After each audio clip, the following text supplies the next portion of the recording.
So the Giants select Andrew Thomas, fourth overall, the offensive tackle out of Georgia.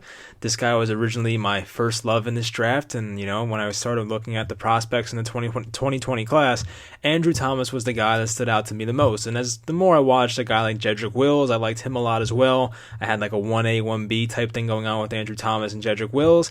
I would have been fine with either pick. The Giants surprised me, or probably surprised us, in taking Andrew Thomas. There wasn't much chatter going on about the Giants and taking Andrew Thomas. I mean, some people predicted it, but it wasn't something coming out because of reports. It was just like, yeah, I mean, people think this guy is the best offensive tackle in the class, and he was the first one to go off the board. So in that case, it would make some sense.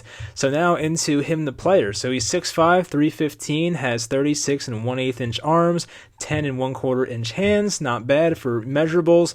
Pretty good for a left tackle of the future. He played right tackle as a true freshman, did not allow many pressures when he was a true freshman. So that's very good to see. He's been a very solid player all 3 years at college as a starter. And as I said before, a 1A, 1B type guy for me. I mean, definitely a player that I wanted. I was very interested in him. I'll admit, I leaned Jedrick Wills a little bit, like 60-40 going into the draft, but still, I'm very happy with Andrew Thomas. I'll take that pick for sure. And big question, is he a left tackle or right tackle in 2020? So the Giants, of course, have Nate Solder under contract for probably one more year until he's cuttable. But as for next year, it seems like Nate Solder might be the guy. I really don't know how they're going to play this one out. My guess right now on April 24th is that they're probably going to try Nate Solder at left tackle. And a big part of it's because Andrew Thomas has right tackle experience. Now, if Nate Solder is bad the first 2 games of the season, he's going to have a very short leash and a quick hook if he's bad. You know what I mean? If it's 2 very bad games to start off the season, you go to right tackle and you switch. I really think that might be how they play it. I think to start the season, you give Nate Solder one last chance to be the left tackle of this team, and if he proves he can't do it, then at least you have a guy like Andrew Thomas over there. And even if Nate Solder can't play right tackle, you have Cameron Fleming or maybe Nick Gates. I think Nick Gates is probably going to be a center next year, but still, you might have Nick Gates to back him up as well. So for things I like about Andrew Thomas, there's a lot of them as compared to the things I'm concerned about. I think he has really good feet and a very solid base in what he does. I mean, I have a video about him that's up right now. I probably released it like a month ago on this channel, so you can go ahead and look at that. I'll probably do some more breakdowns of Andrew Thomas now that he's actually a Giant. I'll do go over some other games with him, so stay tuned for that stuff in the future. And the thing I notice a lot is when he gets beat, which is rare, but when he does get beat, he always finds a way to recover. He just somehow sets his feet perfectly. Like a lot of times when big offensive linemen get beat, they're kind of like screwed. You know what I mean? They have to have a perfect rep. But a guy like Andrew Thomas has shown many times that he can get beat and recover very nicely and act like nothing happened, and definitely recovers from the rep. So he's a very good at mauling in the run game. I think he's one of the best run blockers in this class. I've always said that I think him and Mekhi Becton in terms of tackles are probably the best run blockers in here. There's some other guards, I guess, that are better. Like I think Netani Muti's a very good run blocking guard. But in terms of tackles, I think Andrew Thomas absolutely obliterates people in the run game. He's great at getting to the second level in the run game. That's something I've noticed as well. He's very good at chipping players. He can chip a defensive tackle or defensive end and work his way to the linebackers or safeties very quickly. I think he's really good at that. I like that about him as well. And this is a pick, before I go on, it's a pick that's going to help Daniel Jones and Saquon Barkley very much. I've heard the expression protect your investments many times, talking about Saquon Barkley and Daniel Jones. If you used a 2nd overall pick and then a 6th overall pick on a quarterback and running back, wouldn't it make sense to take a guy like Andrew Thomas that can definitely benefit Saquon Barkley? Because as I said, I think he's probably the best run blocking offensive tackle, if not the second best in this class. And then you have Daniel Jones, and this is a guy who barely allows any pressures. He rarely gets beat in pass protection. It's a pick that helps both of those guys from the previous first 2 rounds in the last 2 years. So I like that pick from that standpoint as well.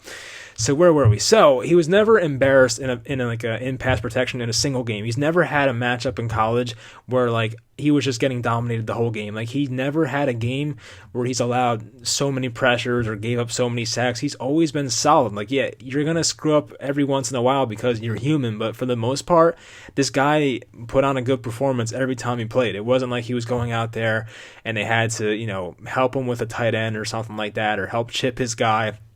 he always had things under control when he was playing right tackle or left tackle, so I like seeing that.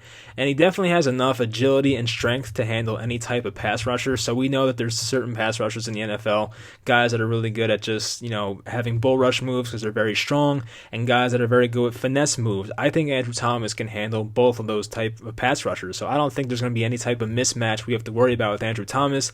Some offensive linemen are better at handling the bull rushers, some are better at handling the speed rushers, and I think a guy like Andrew Thomas can definitely do both, so that's great news for us.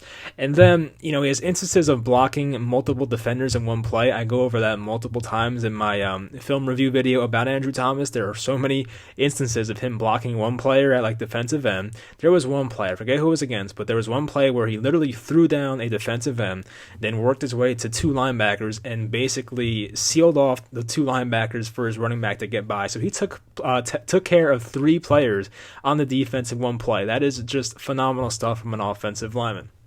The one thing I was concerned about was his hand placement. That's something that I think they coach at Georgia. The right tackle for Georgia, Isaiah Wilson, did the same thing, I think, with his hands.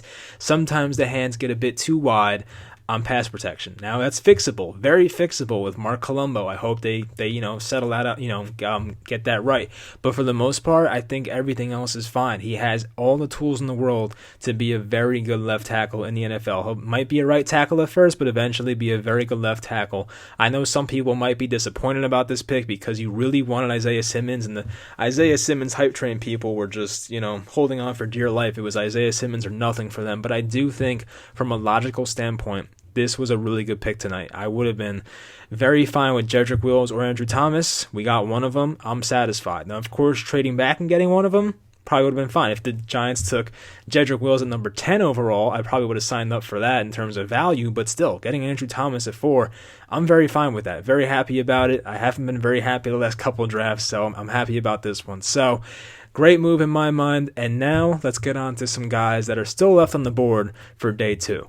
So for day 2, the Giants, of course, have 2 picks right now, unless there's a trade, of course. Something could happen. But right now, it's pick number 36 in the second round and the compensatory number 99 overall pick in the third round. So there are some notable players that fell to the second round, and I'm pretty happy with what's on the board right now that fit our needs. So number 1, Yetur Gross-Matos, who was an edge defensive end type player for Penn State. I was never that big of a fan. He looks like he should be really good, but his production never actually matched how good I thought he'd be, if that makes sense. So I do have concerns about that. I personally wouldn't take him on this list, but we'll see. Xavier McKinney, this guy I like a lot. Now, he's a safety. He could play strong safety. He could play free safety. I think there's instances where he could play slot cornerback. Very versatile, a bit on the small side, which you have to worry about, but I don't think there's too many issues with tackling. Some people bring that up. I think he's a fine tackler, so I would be excited about a guy like Xavier McKinney potentially playing free safety. AJ Epinesa, a defensive end / edge player from Iowa. He's a guy who, kind of like Yetur Gross-Matos in a way, they kind of move the same way, if that makes sense. I think AJ Epinesa is more of a polished product right now. I don't think Epinesa is going to jump up in terms of getting better in the NFL, but he's he's kind of like a guy like what you see is what you get.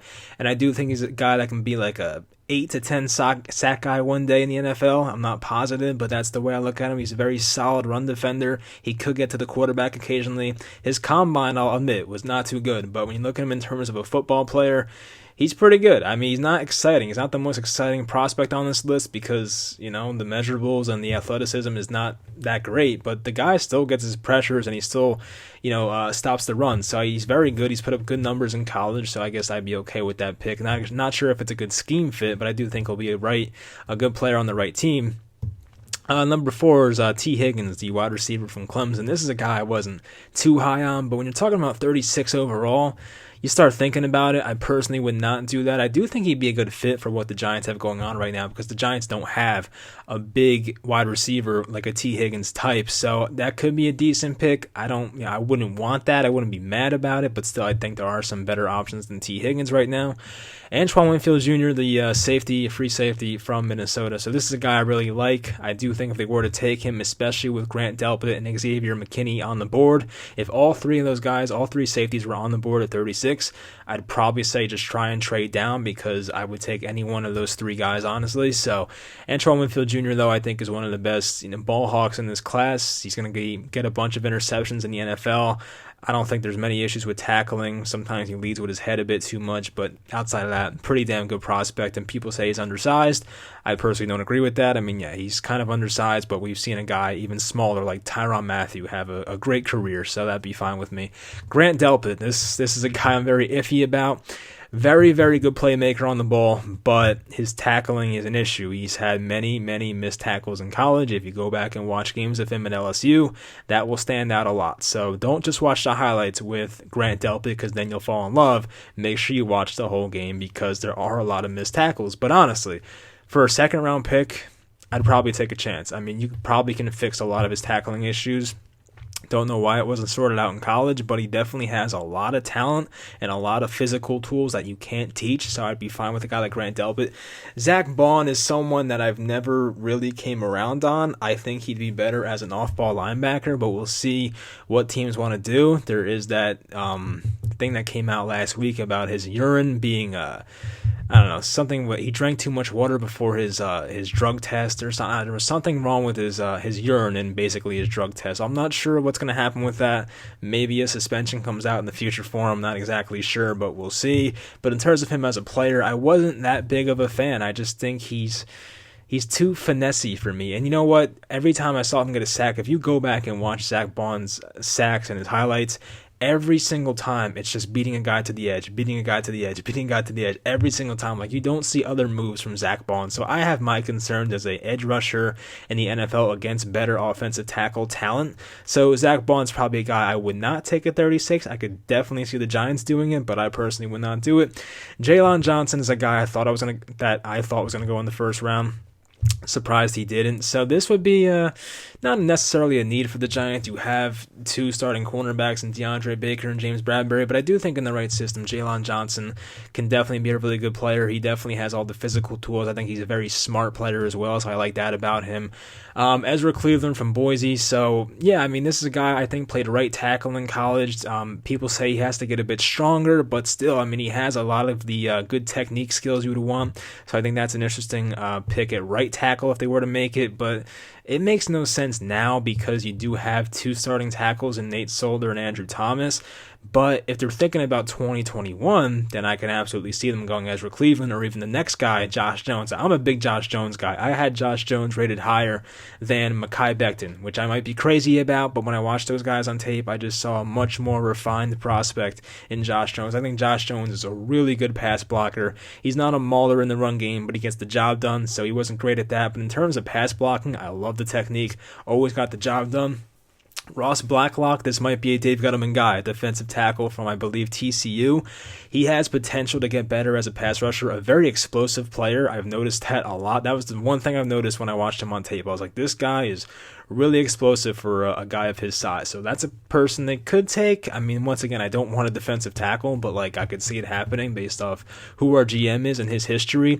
Denzel Mims, the wide receiver from Baylor, that's one where I'm like, I'd be okay with it. I like Denzel Mims. I would like him in like the third round more, but based on the combine and Senior Bowl he had, he's definitely going to be a second round pick in my mind. I thought he'd be a late first round pick to the Packers is where I had him in both of my mock drafts, but of course they traded up for Jordan Love, which I find surprising, but still that's their problem. But anyway, so Denzel Mims is an option. I think he'd be a really good outside receiver. It can win a lot of jump ball opportunities, so he'd be a nice pick there at 36. And Trayvon Diggs, the cornerback from Alabama, a guy I've talked about many times, a very, very long body, pretty good speed, a bit handsy at times, so he might get flagged for some stuff in the NFL, but he reminds me of what's his name? DeAndre Baker a little bit, but maybe a little bit better. So I don't know. Trayvon Diggs is a person that did have some first round hype at one point. Now he's falling to the second round, so I think he'd be a decent pick. But once again, the Giants don't have a big need at cornerback, so we'll see. And the last one I put was Julian Okwara. So Okwara is a guy from Notre Dame, kind of like Yetur Gross-Matos in a way, but I do think Okwara is super athletic and just has a body type that you just cannot teach. And I do think if a coach figures out how to use Julian Julian Okwara the right way, he will be a star in the NFL. I can't guarantee a coach will figure it out, but this guy has all the physical tools to do it. He's like 6'5", I forget how much he weighs, maybe 250, 260. Just tremendous size for an outside edge rusher. And I do think if the right coach gets their hands on him, he could be a very good player. Of course, his brother, Romeo Okwara, played for the Giants a few years ago. And I'm trying to see, it came to my mind if Christian Fulton was drafted. I really don't think he was. There was the crazy Damon Arnett pick, which I like Damon Arnett a lot, but I did not think he was going to go 19. So if Christian Fulton was still left, that's a guy.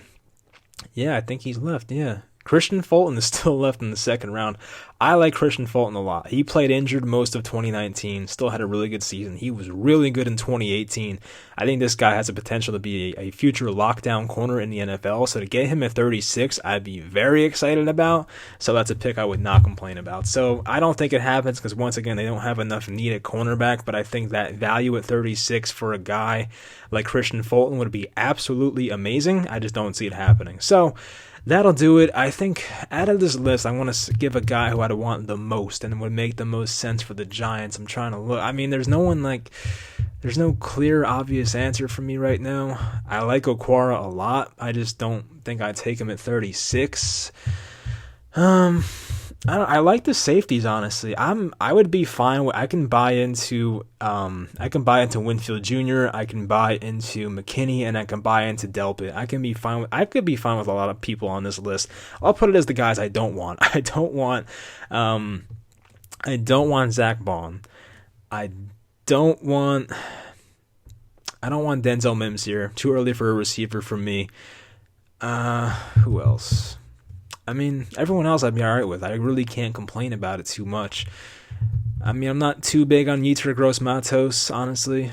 Compared to some other people, I'm not too big on him. T. Higgins would annoy me here. So, yeah, I mean, wide receiver is not a big need for me right now. I probably would not go there. There's so many other talented players and different positions we need out here. So, personally, I would go with one of the three safeties. I think you can keep trading back and just take the last one because I don't see a huge difference between Winfield Jr., McKinney and Delpit. I mean, yeah, I know they're different body types. Like, I know Grant Delpit is way different than Antoine Winfield Jr. in terms of body type. So if the Giants see something there, then yeah, you take Delpit, or if you want the smaller guy, you take Winfield. So we'll see, but I'm very interested to see how this one plays out. As for number 99 overall, I don't know who they're going to take. We'll find out tomorrow. They might trade up, maybe trade back. I have no idea. They have picked number 110 as well, so they can package 99 and 110 and move up if they wanted to.